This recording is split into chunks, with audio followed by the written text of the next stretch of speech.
In a packed courtroom, Judge Jason Walker laughs at yet another defendant until she reveals something that silences everyone. What happens next will leave you stunned. Stay tuned to see how this shocking twist unfolds. The courtroom buzzed with the low hum of murmured conversations, a mix of nervous defendants, bored attorneys, and curious onlookers. Sunlight streamed through tall windows, casting sharp beams across rows of wooden benches. At the front sat Judge Jason Walker, a man in his late 50s with silver hair and an air of self-assured authority. His reputation preceded him. He was known for his biting sarcasm and dismissive demeanor, traits that often left defendants feeling powerless before they even opened their mouths. Today was no different. Earlier in the session, he had mocked a young man accused of petty theft, sneering as he said, "Another one who thinks the world owes them something." The gallery chuckled nervously at his remark, though it carried an undercurrent of cruelty. This wasn't justice. It was theater, and Judge Walker relished playing the role of the unyielding arbiter. The heavy oak doors creaked open, drawing everyone's attention. In walked Lacey Ross, her presence commanding despite her calm demeanor. She wore a tailored navy blue suit, her posture upright and confident. Her dark skin contrasted sharply against the pale walls of the courtroom, and her piercing gaze seemed to take in every detail without missing a beat. But the moment she stepped forward, whispers rippled through the room. Some were surprised by her polished appearance, while others exchanged skeptical glances. To many, including Judge Walker, she looked like just another person trying to plead innocence or avoid accountability. "Next case," announced the bailiff, breaking the tension. Lacey approached the defendant's table, setting down a slim folder. As she did, Judge Walker leaned back in his chair, studying her with thinly veiled disdain. Well, he began, his voice dripping with condescension. "Here we have Ms. Lacey Ross, charged with resisting arrest and assaulting an officer. Quite the resume for someone so put together." He smirked, clearly amused by his own wit. A few people in the gallery stifled laughs, but Lacey didn't flinch. Instead, she met his gaze steadily, her expression unreadable. Judge Walker continued, leaning forward now, resting his elbows on the bench. "Ms. Ross, let me guess. You're here to tell me how misunderstood you are? How the police overstepped? Or perhaps," he raised an eyebrow mockingly, "you think your fancy clothes exempt you from following the law?" Lacey remained silent, her hands clasped loosely in front of her. The judge's tone grew sharper, almost gleeful. "I've seen your type before. People who believe they're above the rules because they dress nicely or carry themselves with some misplaced sense of importance." At this, a flicker of emotion crossed Lacey's face. Not anger, but something deeper, more calculated. It was as if she were biding her time, waiting for the perfect moment to strike. But for now, she simply stood there, letting the judge dig himself deeper into his own hole. "And what about you?" he pressed, his voice rising slightly. "Why do you think you're special? What makes you any different from anyone else who walks into my courtroom claiming injustice?" The room fell silent. All eyes were on Lacey, anticipation crackling in the air. For a brief second, she opened her mouth as if to respond, but then stopped herself. Instead, she gave the faintest hint of a smile, one that sent a shiver down the spines of those watching. Before she could say anything further, the scene cut abruptly, leaving the audience hanging on the edge of their seats. The tension in the courtroom was palpable as Lacey Ross stood silently, her calm demeanor masking the storm brewing beneath the surface. Judge Jason Walker leaned back in his chair, his smug expression unwavering, clearly convinced he had already won this psychological battle. The gallery watched with bated breath, unsure of what would come next. Lacey's silence only seemed to embolden the judge further. "Well," Judge Walker pressed, his voice laced with mockery, "are you going to answer me, Ms. Ross? Or are you just another one of those people who thinks standing there looking indignant is enough to sway a court of law?" Lacey finally moved, but not in the way anyone expected. Slowly, deliberately, she reached into the inner pocket of her suit jacket, Every eye in the room followed her hand as it emerged holding a small, gleaming badge. She held it up, turning it slightly so that the light caught the engraved emblem of the United States Secret Service. The room froze. Even the rustle of papers and faint coughs ceased entirely. For a moment, no one spoke. Then Lacey broke the silence, her voice steady and commanding, each word landing like a hammer strike. "Your Honor," she began, her tone devoid of anger but heavy with authority. "I am Special Agent Lacey Ross of the United States Secret Service. I'm here today not as a defendant, but as someone who has been subjected to misconduct by officers under your jurisdiction." The judge's face paled. His earlier arrogance faltered, replaced by confusion and disbelief. He stared at the badge, then at Lacey, as if trying to reconcile the image of the composed woman before him with the notion that she was far more than she appeared. The murmurs in the gallery grew louder, a mix of shock and awe rippling through the crowd. Lacey continued without missing a beat. "Last week, I was unlawfully detained during an investigation I was conducting on behalf of the Department of Justice. The officers involved violated protocol, used excessive force, and fabricated charges against me, all while assuming I was simply another civilian." Her gaze locked onto Judge Walker's, unflinching. "And now, Your Honor, you've added insult to injury by treating my presence in this courtroom as some kind of joke." The judge stammered, struggling to regain control of the situation. "Agent, Ms. Ross, I wasn't aware." "That's precisely the problem, isn't it?" Lacey interrupted, her voice cutting through his feeble attempt at damage control. "You didn't bother to verify who I am or why I'm here. Instead, you chose to mock me, to belittle me, based on assumptions about my appearance and background." She paused, letting her words sink in. "This case isn't just about me. It's about the systemic issues that allow individuals in positions of power to act with impunity, and the harm it causes when they do." By now, the prosecutor seated nearby had begun rifling through documents, visibly alarmed. He whispered something to his assistant, who nodded frantically. Meanwhile, Judge Walker shifted uncomfortably in his seat, sweat forming on his brow. He looked uncertain, vulnerable even. Lacey turned slightly, addressing the gallery as much as the bench. "I have filed a formal complaint with the Department of Justice regarding these violations. Rest assured, this matter will not end here. And I trust that this court will take the appropriate steps to rectify the situation immediately." The judge cleared his throat, attempting to project authority despite his obvious unease. "Of course, Agent Ross. We'll look into this thoroughly." His voice wavered, betraying his lack of confidence. But Lacey wasn't finished. "Good," she said, her tone firm, "because justice demands accountability for everyone affected by prejudice and abuse of power." With that, she lowered the badge and slipped it back into her pocket, her movements deliberate and unhurried. The courtroom remained eerily quiet, the weight of her revelation hanging over everyone like a storm cloud. Judge Walker sat motionless, his earlier bravado completely shattered. As Lacey returned to her seat, the prosecutor hastily scribbled notes, whispering urgently to his team.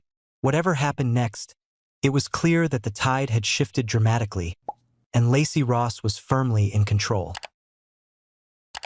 The courtroom remained eerily silent after Lacey's revelation, the weight of her words pressing down on everyone present. Judge Walker sat frozen in his chair, his face pale and beads of sweat forming on his forehead. The prosecutor had abandoned all pretense of neutrality, whispering furiously with his team while occasionally glancing nervously at Lacey. The gallery was a mix of stunned silence and hushed murmurs, as if no one dared to breathe too loudly. Lacey stood tall, her posture unwavering, her expression calm but resolute. She turned back toward the judge, her voice cutting through the tension like a blade. "Your Honor," she began, her tone measured but firm, "this case is not about me. It's about something much bigger than any one person in this room. It's about the assumptions we make, the biases that shape our actions, often without us even realizing it." She took a step forward, her eyes scanning the courtroom as if addressing every individual there. When you looked at me today, Your Honor, what did you see? A black woman standing before you, dressed professionally, yet still somehow less than in your eyes. Someone who must have done something wrong because, surely, why else would she be here? You laughed at me, mocked me, dismissed me, all based on nothing more than your own preconceived notions. Her voice grew stronger, more impassioned, each word resonating like a drumbeat. But let me tell you something. I am not just a statistic. I am not just another face in the crowd for you to ridicule or ignore. I am an agent of the United States Secret Service, sworn to protect and uphold justice. And yet, even someone with my credentials, my training, my authority, I am not immune to the prejudice that infects this system. Judge Walker shifted uncomfortably in his seat, his earlier arrogance replaced by visible discomfort. He opened his mouth as if to interject, but Lacey didn't give him the chance. Her gaze locked onto his, unrelenting. This isn't just about me being treated unfairly. This is about a system that allows people like you to wield power recklessly, to act on bias without consequence. It's about the countless others who don't have a badge to flash, who don't have the privilege of revealing their credentials to silence a room. What happens to them when they stand where I stand now? The prosecutor, sensing the gravity of the situation, stood abruptly. Your Honor, he interjected, his voice trembling slightly. In light of the circumstances, I believe it would be prudent to reconsider the charges against Ms. Ross. Perhaps we should withdraw them entirely. Lacey finished for him, her tone leaving no room for argument. She turned back to the judge, her expression hardening. Because if you don't, Your Honor, this won't end here. The Department of Justice is already involved, and trust me when I say they take these matters very seriously. Judge Walker's jaw tightened, his pride clearly warring with the reality of the situation. For a moment, it seemed as though he might resist, clinging to whatever scraps of authority he had left. But then, with a deep sigh that sounded almost like defeat, he nodded stiffly. Very well, he muttered, his voice barely audible. The charges against Ms. Ross are hereby dismissed. A murmur rippled through the gallery, a mixture of relief and disbelief. Lacey didn't react outwardly. Instead, she gave a slight nod, acknowledging the decision without celebration. As the bailiff called for order, she turned to leave, but not before delivering one final blow. Justice, she said, her voice ringing out clearly, should never depend on who you are or what you look like. It should be blind to color, to status, to everything except the truth. Remember that, Your Honor. With that, she gathered her folder and walked out of the courtroom, her steps steady and deliberate. As the doors swung shut behind her, the room erupted into chaos. Reporters scrambled to document the scene, while spectators exchanged shocked glances. Judge Walker sat motionless, his face a mask of shame and frustration. The prosecutor whispered urgently into his phone, likely reporting back to higher-ups about the disaster that had just unfolded. Lacey stepped out of the courthouse, the heavy wooden doors closing behind her with a resounding thud. The midday sun bathed the steps in golden light, but she didn't pause to bask in her victory. Instead, she adjusted her suit jacket and descended the stairs with purpose, her expression unreadable. Before she reached the bottom step, however, she stopped abruptly and turned back toward the courthouse entrance. Her gaze lingered on the building for a moment, as if she could see straight through its walls to where Judge Walker sat stewing in his chambers. Think before you laugh, she said softly, almost to herself, before turning away and walking briskly toward her car. It was a simple statement, but one loaded with meaning, both a warning and a reminder that actions have consequences. Inside the courthouse, Judge Jason Walker was already grappling with those consequences. Alone in his chambers, he slumped into his leather chair, his head resting heavily in his hands. The smug confidence that had defined him earlier was gone, replaced by a mix of anger, humiliation, and fear. His phone buzzed incessantly on the desk beside him, each vibration pulling him further into a spiral of dread. He hesitated before picking it up, knowing exactly who was calling and why. It was the Chief Justice's office. Judge Walker, came the stern voice on the other end of the line. "We've received reports about an incident in your courtroom today. Care to explain?" Walker stammered, trying to downplay the situation. "It's being handled, sir. A misunderstanding, really. Nothing more than a misunderstanding," the voice interrupted sharply. "Agent Lacey Ross of the U.S. Secret Service filed a formal complaint with the Department of Justice this morning. Videos of your conduct are already circulating online. Do you understand the severity of this situation?" Walker swallowed hard, his throat dry. "Yes, sir. I'll address it immediately." "You'd better," the Chief Justice snapped. "Internal Affairs will be launching an investigation into your behavior. Until then, consider yourself suspended pending review." The line went dead, leaving Walker staring at the phone in stunned silence. Suspended, investigated, humiliated. The words echoed in his mind like a death knell. For years, he had operated under the assumption that his position made him untouchable, and no one would dare challenge him. But Lacey Ross had proven him wrong, and now the world was watching. Meanwhile, outside the courthouse, reporters swarmed like bees around a hive. News of the incident had spread rapidly, fueled by social media posts from spectators who had witnessed the dramatic confrontation firsthand. Clips of Lacey flashing her badge and delivering her scathing speech were going viral, accompanied by headlines like "Judge Mocks Secret Service Agent Faces Instant Karma" and "Courthouse Showdown Exposes Systemic Bias." By evening, cable news networks had picked up the story, dissecting every detail. Pundits debated whether Judge Walker's behavior was indicative of deeper systemic issues within the justice system. Calls for accountability grew louder, with advocacy groups demanding reforms to prevent similar incidents in the future. Back in his chambers, Walker tried to focus on damage control. He drafted emails to superiors, attempting to justify his actions while simultaneously distancing himself from any wrongdoing. But deep down, he knew it wouldn't be enough. The internet never forgot, and neither would the public. Every notification on his phone felt like another nail in his coffin. A tweet mocking him, a news article dissecting his failures, a video clip replaying his most embarrassing moments. As night fell, Walker found himself standing by the window of his chambers, staring out at the city skyline. The lights twinkled mockingly, a stark contrast to the darkness settling over his career. He thought about Lacey's parting words, "Think before you laugh." At the time, they had seemed like mere theatrics, a final jab before she walked away. Now they haunted him, forcing him to confront the reality of what he had done, and what he might lose because of it.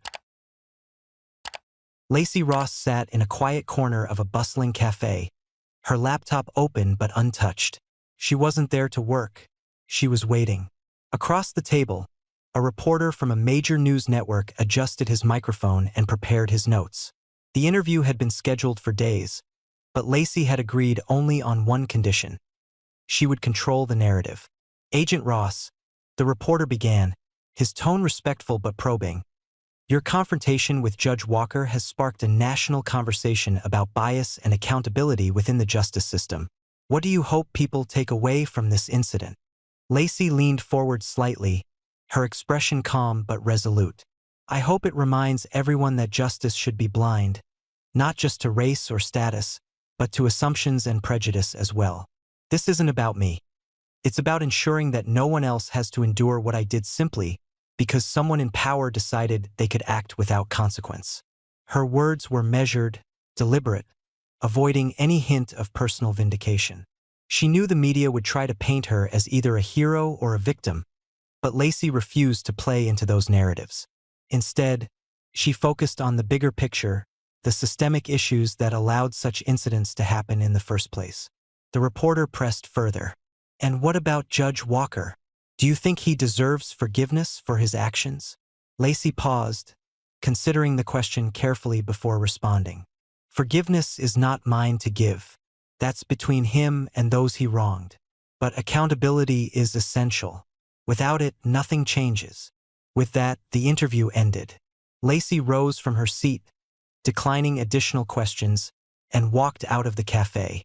Cameras followed her briefly, but she paid them no mind. She had said all she needed to say. Meanwhile, Judge Jason Walker faced a reckoning of his own. Suspended indefinitely and under investigation by Internal Affairs, he spent his days holed up in his home, watching as his reputation unraveled in real time. News outlets dissected every aspect of his career, uncovering past cases where defendants claimed they had been treated unfairly. Advocacy groups called for his removal from the bench entirely, while others argued that his behavior reflected broader problems within the judicial system. One evening, Walker sat alone in his dimly lit study, staring at an old photograph on his desk. It showed him as a younger man, standing proudly beside his mentor, a respected judge who had once told him, "Justice is blind, Jason. Never forget that." The irony of those words now stung like salt in a wound. He realized, perhaps too late, that justice wasn't truly blind if it allowed prejudice to fester unchecked. Days turned into weeks, and the investigation dragged on. In the end, Judge Walker was formally censured and stripped of his position. While some felt the punishment was insufficient, others saw it as a step toward greater accountability. For Walker, the loss of his title and legacy was a bitter pill to swallow. Yet even in his shame, there was little evidence of genuine remorse, only regret over being caught. As for Lacey, life returned to a semblance of normalcy. She resumed her duties with the Secret Service, refusing to let the incident define her. When colleagues asked about the case, she brushed it off with a simple statement, "It's done. Let's focus on the work ahead." But the impact of her actions rippled far beyond her personal life. Her story inspired discussions about reforming law enforcement practices, addressing implicit bias, and holding public officials accountable. Advocacy organizations cited her case as a turning point, using it to push for policy changes at both local and national levels. Late one night, Lacey sat at her desk, reviewing case files in the soft glow of a desk lamp. Her Secret Service badge rested on the edge of the workspace, its polished surface catching the light. And nearby was a handwritten note she had jotted down during a rare moment of reflection. Justice must not be blind to the truth. It was a lifelong pursuit, a powerful message about resilience, accountability, and the ongoing fight for equality. This story challenges us to reflect on justice, equality, and accountability. Would you have handled it differently if you were in Lacey's shoes? Comment below. If you enjoyed this thought-provoking tale, don't forget to like, share, and subscribe to embrace the journey for more impactful stories.